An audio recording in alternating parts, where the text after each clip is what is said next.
A mysterious fire broke out one morning in Gein's farmhouse and completely obliterated it before it can be turned into a kind of tourist attraction. The very, very strong feeling among most people in town was that it had been deliberately torched by the outraged townspeople. Plainfield was really in the middle of nowhere. Even people in Wisconsin didn't know that it existed, and it suddenly, because of Gein's crime, achieved this terrible notoriety. The media descended en masse on Plainfield. It was a huge story. Ultimately, it was covered as a lead story in Life magazine. It was covered very prominently in Time magazine. It just received this tremendous amount of publicity. And of course, there were people who didn't mind being quoted in the newspapers or seeing their faces in some newsreel. But the general sense in the community was that Gein had inflicted this terrible wound on the reputation of Plainfield. Every little town likes to pride itself on being the birthplace of some celebrity. Plainfield was immediately becoming associated as the home of America's most notorious psychopath. This is something that was not really commonly known. As a matter of fact, the term serial killer didn't come about till many, many years later.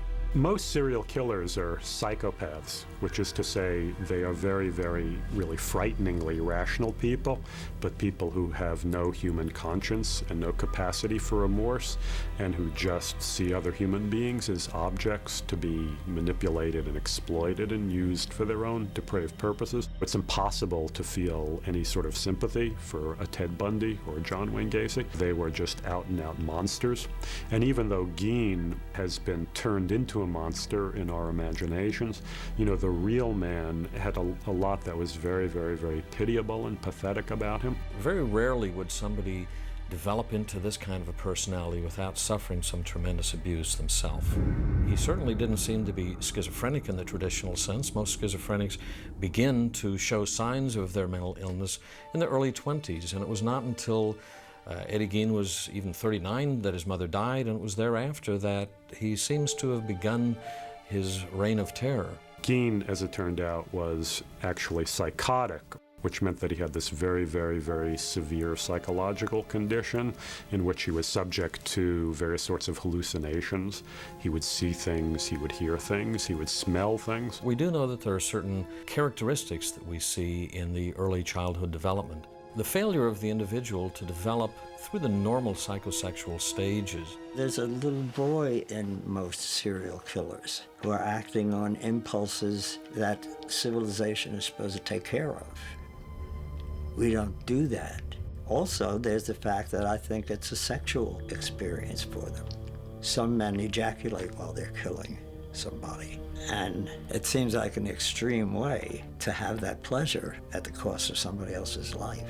One reason we're so fascinated with characters like Ed Gein is because we can't resist them. His crimes are so horrible, they kind of bypass rationality and grab us in the primitive brain. They are the stuff of classic mythology and fairy tales. You know, there's a kind of folk story that exists all around the world, and folklorists call this sort of story the bloody chamber.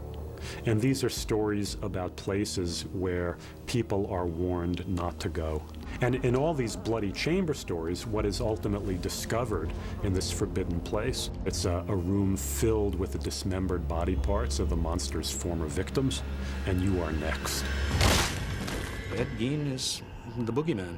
Gein immediately became a kind of figure of legend in folklore, and this took various kinds of forms. It took the form of sick jokes. What's Ed Gein's favorite kind of pastry? You know, ladyfingers. What did Gein say when the sheriff arrested him? Have a heart. Not terribly funny, but, you know, obviously rib ticklers in Wisconsin back in the 1950s. There's something very, very malleable about the Gein story that lends itself to constantly being reinterpreted. If you look at Psycho, you know, Psycho came into being because the horror writer Robert Bloch was living in Wisconsin at the time that the Gein story broke. And in fact, if you read Psycho at one point, after Norman Bates' arrest, people are always comparing him to Ed Gein. Robert Bloch's conception of Norman Bates was much closer to Ed Gein than Hitchcock's conception.